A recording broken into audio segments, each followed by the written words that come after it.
Parmi toutes les questions qu'on me pose dans le réseau de la fabrique à clients, c'est-à-dire les coachs, les consultants et les agences qui se développent dans le réseau, parmi toutes les questions qu'on pose, la première, c'est est-ce que ma cible est la bonne? Et souvent, le choix de la cible est un point un peu sensible parce que les gens ne savent pas et parce que le réflexe de choisir une cible, de choisir une niche, est pas souvent un réflexe qui nous met à l'aise en fait. Donc, pour faire ça, on se facilite la vie. On a fait plusieurs outils, notamment on a un outil qui est une liste de niches qui vont bien. On a un deuxième outil qui est un questionnaire, un outil de qualification d'une niche pour savoir si la niche sur laquelle vous travaillez est bonne et vous pouvez travailler dessus. Et vous verrez qu'il y a un ensemble de critères qui permettent de définir si l'idée que vous avez est bonne. Et puis, il y a un ensemble de critères qui vont vous permettre de vous rendre compte si l'idée que vous avez est pas bonne. Et parmi les niches qui ne sont pas bonnes, il y en a quelques-unes, vous allez découvrir ça dans la vidéo qui va suivre là. Il y a de mauvaises idées et vous allez voir que ces mauvaises idées sont très répandues et que beaucoup ont ces mauvaises idées. Et pour une raison toute simple, c'est que quand on cherche autour de nous et on s'attache à des mauvais critères. Je vous donne un exemple. Beaucoup de gens viennent en disant « Moi, je veux travailler avec les commerçants locaux parce que les commerçants locaux ne sont pas très digitalisés, je vais les accompagner. » Si les commerçants locaux ne sont pas très digitalisés, il y a deux raisons. Il y a deux raisons possibles. Soit ils n'en ont pas besoin. Bon, s'ils n'en ont pas besoin, n'y allez pas. Ce n'est pas le cas. Ils en ont besoin. La deuxième raison potentielle, c'est s'ils en ont besoin et qu'ils ne sont pas beaucoup digitalisés, c'est qu'il y a un problème d'offre. C'est que personne n'a trouvé l'offre encore. Donc là, en fait, l'idée, c'est que vous allez aller dans un marché dont vous pensez qu'il est facile parce qu'il y a des besoins que vous pouvez voir. Et en réalité, c'est un marché qui n'est pas facile parce que si le besoin était facile à adresser et si l'offre existait, ça se saurait. Et c'est typiquement le genre de marché dans lequel, si vous n'êtes pas préparé et que vous n'avez pas un outil comme celui que je vais vous donner là, vous allez foncer tête baissée et c'est une mauvaise idée parce que vous allez vous planter. Vous allez choisir des niches, vous allez choisir un marché qui n'est pas bon en fait, qui n'est pas bon. Alors vous verrez que, vous savez, hein, comme d'habitude, je vous partage un outil, un outil et un support en l'occurrence, qu'on partage dans le réseau des agences, des coachs et des consultants qui font partie du réseau de la fabrique à clients et qu'on accompagne dans leur développement. Et ils passent tous par là, ils passent tous et vous passerez par là si on a le bonheur de vous voir rentrer dans le réseau et vous voir vous développer avec nous. Et tout le monde utilise ces outils. Peut-être c'est parmi les outils les plus utilisés, au moins dans les premières phases de stratégie. Et vous verrez que ça va vous permettre de valider ou d'invalider des idées que vous avez. Encore une fois, vous savez, hein, je vous partage ça d'abord pour être totalement transparent et pour que vous compreniez la qualité des choses que vous aurez à l'intérieur du réseau. Je vous partage ça également parce que j'ai dans l'idée que si ça vous a aidé, d'abord, j'en serais très content. Et puis, vous aurez peut-être envie de continuer à travailler avec nous, à travailler avec ce genre d'outils, et puis vous aurez peut-être envie de rejoindre le réseau, de venir travailler avec nous, et on sera très content de vous accueillir. La première chose pour faire ça, c'est de cliquer sur le lien qui se trouve en dessous, de prendre un rendez-vous, et moi j'aurai bonheur à vous rencontrer. Merci à vous. Regardez en dessous dans la description, il y a le lien de la prise de rendez-vous, et puis il y a le lien des outils qu'on vous montre dans la vidéo. Je vous laisse avec cette vidéo, et j'espère qu'elle vous apportera de bonnes choses. Alors, comment vous allez choisir votre cible? Je vous propose plusieurs outils qui se trouvent ici, là, dans le plan de route. D'abord, vous pouvez regarder ici une liste de niches qu'on vous a concoctée avec différents exemples dans les artisans du bâtiment, la santé, services aux particuliers, services aux entreprises, et puis des fausses pistes. Et je voudrais m'arrêter 2 secondes sur les fausses pistes parce que il y a des mauvaises pistes qui sont des réflexes simples à prendre. Par exemple, les restaurants. Les restaurants, ce sont des gens qui ont un panier moyen et une valeur de client qui est assez petite. Sauf si vous arrivez à fidéliser un client qui va venir tous les jours, ce qui est quand même assez rare. Et donc, du coup, ce sont des gens qui sont assez peu capables d'investir beaucoup. Si vous voulez travailler avec les restaurants, il vous faut un delivery parfaitement automatisé et il vous faut aller chercher du volume de clients. Il faut travailler avec beaucoup de clients. D'où l'intérêt, franchement, de productiser, parce que vous devez passer très peu de temps par client et quand même leur apporter des résultats.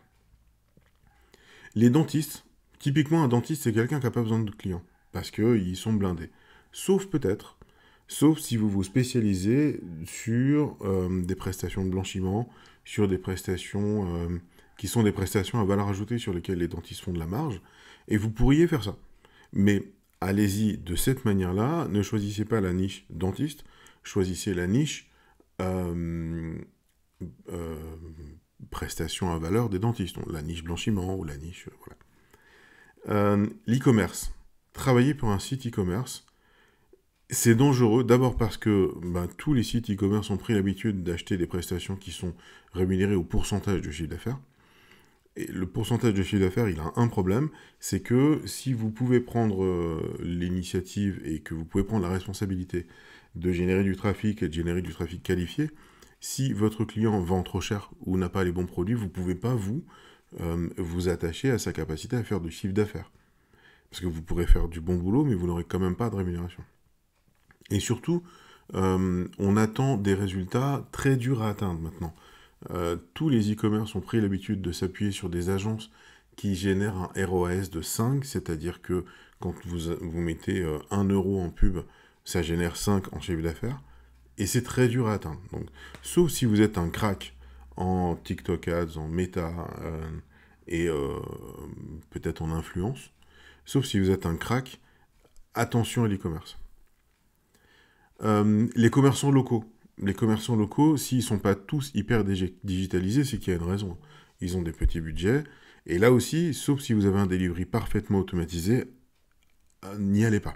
N'y allez pas parce que vous allez y passer beaucoup de temps pour gagner pas grand-chose. Rendez-vous compte quand même que pour un commerce local, 500 € pour une prestation de marketing, c'est beaucoup. Il fait un investissement monstrueux quand il dépense 500 €. Vous, 500 €, c'est un jour et demi. Donc, faites attention à ce genre de piste. Évidemment, les associations, le caritatif, la RSE, l'écologie, tout ça est très bien. Tout ça est très bien. Mais en deuxième niche. Parce que ça ne vous rémunérera pas. Ça va vous faire passer beaucoup de temps en démonstration et sans vrai business derrière. C'est quelque chose que vous pouvez faire si ça vous tient à cœur. Mais en deuxième niche, une fois que vous en avez une qui est déjà rentable, gardez en tête qu'on ne peut être généreux que quand on a de l'argent. Donc, développez déjà de l'argent. Et puis, d'autres fausses pistes qu'on a vues, les artistes, les chanteurs, les particuliers qui fabriquent des bijoux, voilà, tous ces gens qui n'ont pas beaucoup d'argent, et du coup qui n'ont pas beaucoup à investir sur leur développement. Choisissez des pistes qui sont capables d'investir sur leur développement. Et alors, pour ça, on vous donne ici un outil d'évaluation, qu'on vous propose de suivre, dans lequel vous avez deux types de questions, des questions clés et des questions générales. Conservez en tête que si vous choisissez une cible, toutes les cases rouges, questions clés, doivent être cochées. Si une des cases n'est pas cochée, c'est que la niche n'est pas viable.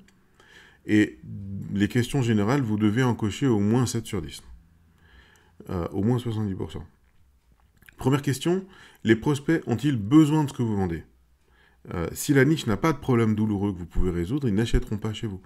La douleur stimule l'acquisition de clients et quelqu'un qui n'a pas de douleur n'a besoin de rien. Donc, par exemple, les dentistes n'ont pas besoin de clients. Les plombiers n'ont pas besoin de clients, sauf si c'est pour vendre plus de pompes à chaleur et moins de fuite d'eau.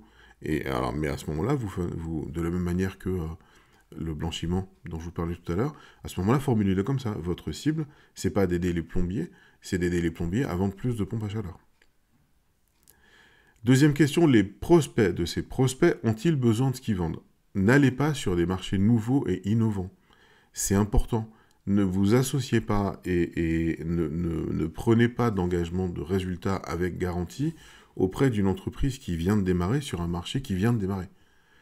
Si vous n'êtes pas certain que la niche a trouvé son product market fit, c'est-à-dire que le produit correspond à un besoin et correspond à une attente du marché, vous allez brûler de l'énergie pour tester des concepts de vos prospects sans savoir s'ils répondent à un besoin. Et c'est pas votre métier de tester si votre prospect a eu une bonne idée qui se vend. À ce moment-là, Si vous voulez le faire comme ça, faites-le vraiment avec un engagement, mais pas d'engagement de résultat. Avec une facturation fixe, mettez-y de l'énergie, mais avec une facturation fixe. Donc, les prospects de ces prospects ont-ils besoin de ce qu'ils vendent? C'est important. On a vu des gens qui développaient des offres qui avaient ni queue ni tête et qui nous demandaient de développer leur chiffre d'affaires avec un pourcentage du chiffre d'affaires. Ça n'avait aucun sens. On était incapable de savoir que ça allait se vendre. Voilà, ne faites pas ça.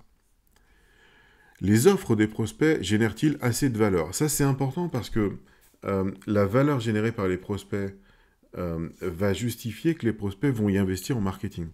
Si ce qu'ils vendent ne génère pas de marge, si ils ont du mal à boucler leur fin de mois, vos prospects ne pourront pas investir.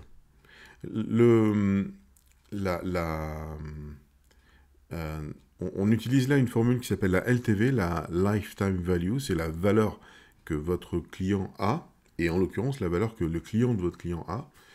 On va calculer les prix de vos prestations sur la base de la LTV.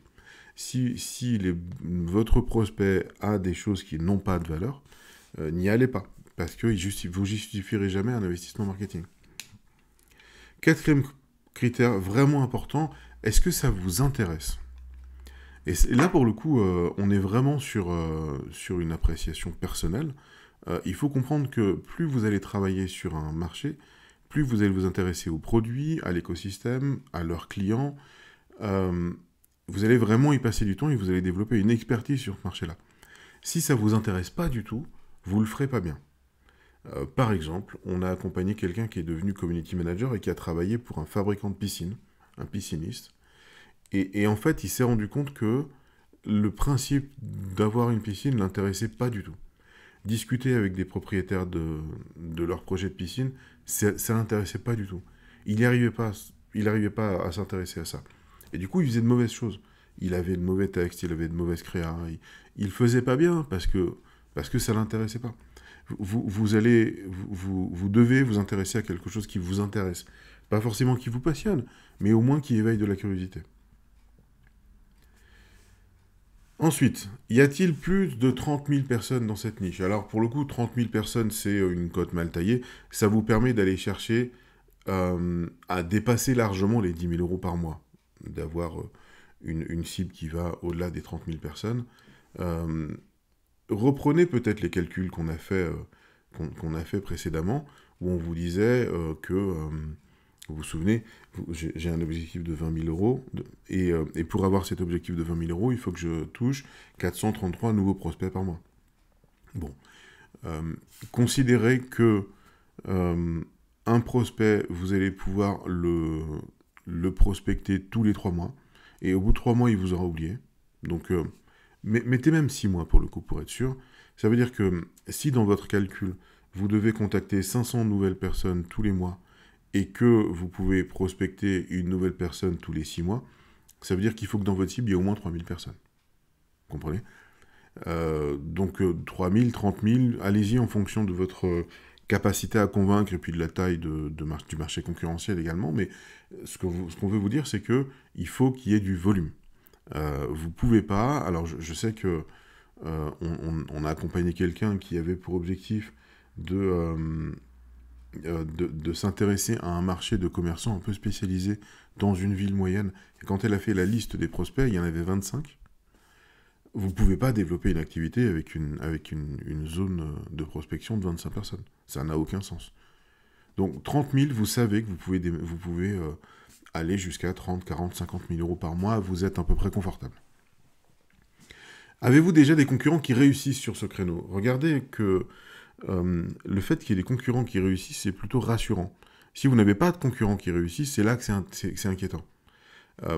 Si vous avez des concurrents qui réussissent, ça veut dire que le marché existe, qu'il est viable, et qu'il y a des gens qui s'y développent. Donc vous pouvez y aller. Le marché est rarement saturé par trop de compétition. Surtout que vous allez y aller avec une manière un peu particulière, et que vous allez apporter quelque chose de nouveau au marché. Donc regardez et assurez-vous qu'il y ait des concurrents sur votre marché. Votre barrière à l'entrée sur ce marché est-elle haute? La barrière à l'entrée est-elle haute? Les barrières à l'entrée, ce sont les choses qui vous empêchent d'entrer sur un marché. Et il y en a de 3 types. il y a les certifications.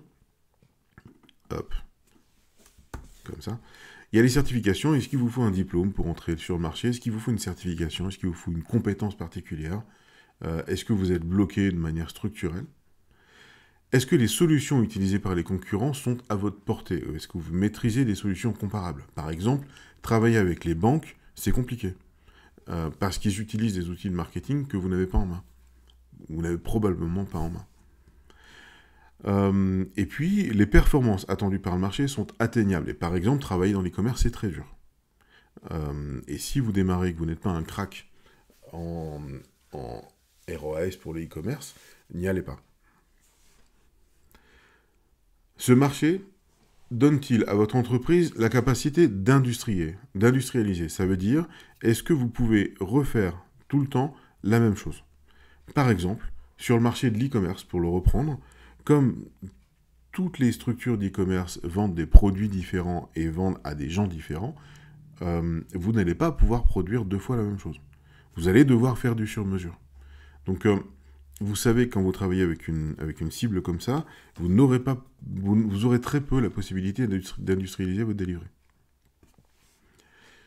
Les personnes travaillant dans ce marché peuvent, elles, facilement trouver et contacter.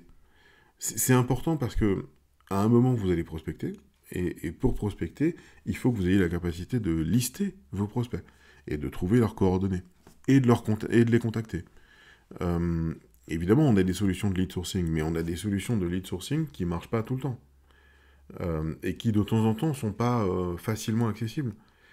Par exemple, imaginez que vous développez un programme de coaching pour les mamans après l'accouchement. La question c'est de quelle manière je vais parler aux mamans après l'accouchement. Elles ne sont pas sur un site, vous n'avez pas de liste, vous ne pouvez pas extraire leurs coordonnées, et puis surtout que les mamans après l'accouchement, c'est un moment de vie, donc, et c'est un moment qui va durer peut-être 6 mois, 1 an, 2 ans. Donc comment on fait pour prendre la parole auprès de cette communauté-là? En l'occurrence, il y a peut-être des comptes Insta qu'elles suivent, il y a peut-être des groupes Facebook, il y a peut-être des marques, il y a peut-être des moyens de les contacter, mais vous devez, avant de choisir une niche, vous demander, les gens avec qui je veux travailler, est-ce que j'ai la possibilité de les joindre? Est-ce que je sais les joindre? Et puis, la dernière question, est-ce que vous comprenez ce marché? Et est-ce que vous pouvez vous y mettre facilement? Par exemple, si vous voulez vous attaquer au marché des agents immobiliers, par exemple, vous devez comprendre c'est quoi un mandat de vente. Vous devez comprendre c'est quoi un mandataire. Vous devez comprendre des choses. Donc, soit vous avez l'envie de comprendre et éventuellement quelques références de gens qui peuvent vous expliquer, soit vous allez entrer dans un marché dans lequel vous n'allez pas comprendre les codes et vous n'allez pas y arriver. Donc voilà pour la liste. Posez-vous vraiment ces questions, et elles sont toutes intéressantes. Et vous voyez ici qu'on vous renvoie vers la formule de calcul des prix, on verra ça après. Donc voilà pour la liste, l'outil d'évaluation de niche. Une fois que vous avez trouvé une idée de marché sur lequel vous allez aller parler aux gens. Une fois que vous parlez aux gens, on vous donne ici un questionnaire d'étude de marché, qui est en fait une somme de questions que vous allez pouvoir poser aux gens que vous serez en face de vous, qui seront en face de vous, qui n'est pas une étude de marché à proprement parler, mais qui est simplement la capacité de comprendre et d'aller chercher les problèmes principaux. Vous allez rencontrer une série de 5, 10, 15, 20 personnes qui sont susceptibles d'être dans la cible que vous allez choisir, et vous allez leur demander, vous vendez quoi à qui? Normalement, vous le savez déjà, mais vous avez besoin de leur demander de reformuler ça. Vous allez leur demander comment est le marché en ce moment. Et là, normalement, vous avez de quoi obtenir beaucoup de réponses, et vous avez de quoi rebondir d'une réponse à l'autre pour investiguer un peu. Ensuite, vous allez demander à votre interlocuteur, si tu avais quelque chose à reprocher à ton marketing, ce serait quoi? Et cette question-là, c'est un piège, c'est pas son métier de parler de marketing, mais vous lui donnez là l'occasion de critiquer sa situation actuelle. Et vous allez lui donner l'occasion de vous montrer de quelle manière vous devez vous positionner en contradiction avec les critiques qu'il va faire, et donc en allant dans le sens du marché. Ensuite, pour être vraiment bien, il te manque combien de clients tous les mois? Il te manque combien de chiffres d'affaires tous les mois? Évidemment, vous allez adapter la question au métier de votre interlocuteur. Vous allez demander, il te manque combien de chantiers, il te manque combien de repas, combien de patients. Qu'est-ce qui t'empêche de régler ce problème? Qu'est-ce que tu as déjà fait pour régler ce problème? Ça vous permet là d'identifier vos concurrents. Ça vous permet d'identifier éventuellement pourquoi ils ne citent pas vos concurrents. Et puis, la raison pour laquelle il est conscient du problème mais qu'il ne le règle pas, eh ben, c'est la manière avec laquelle vous allez vous aborder vos clients.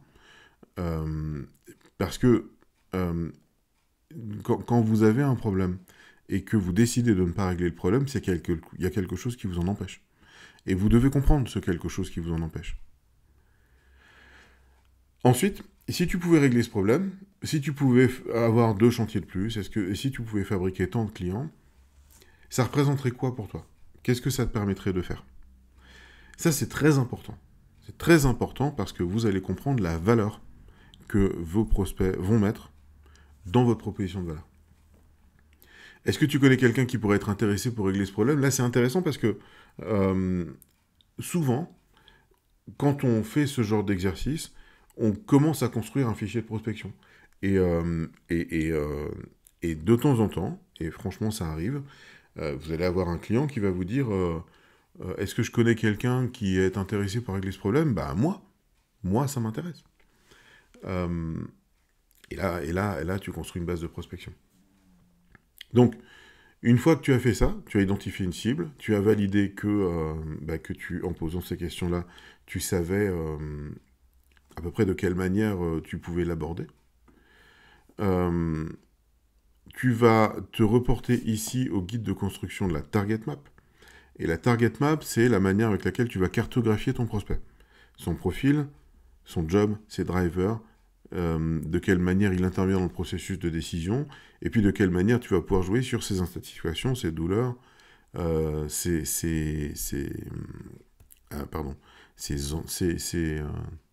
envies. Et voilà. La Target Map, on en a déjà beaucoup parlé, mais pour faire simple, dans ce document, tu trouveras l'ensemble des explications et puis des questions que vous devez vous poser pour peupler ce tableau et définir la compréhension que vous avez de votre cible. Évidemment, c'est un travail que tu fais une fois, et puis c'est un travail sur lequel tu reviens régulièrement pour l'enrichir et éventuellement le corriger. À ce stade-là, tu as choisi une cible, une niche, tu l'as validée dans le cadre de questions, tu t'es éventuellement inspiré de niches à regarder, tu as le profil complet de ta cible, il te manque une chose. Et cette chose-là, c'est de comprendre l'écosystème dans lequel tu vas aller. Et l'écosystème, moi, je te propose de le mesurer selon une formule qui est assez simple et qui est le diagramme de Porter, la matrice de Porter.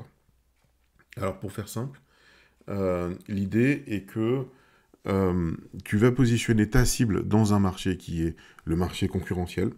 Tu vas identifier quels sont ses concurrents. Les concurrents directs, ce sont les gens qui répondent aux mêmes besoins avec la même offre.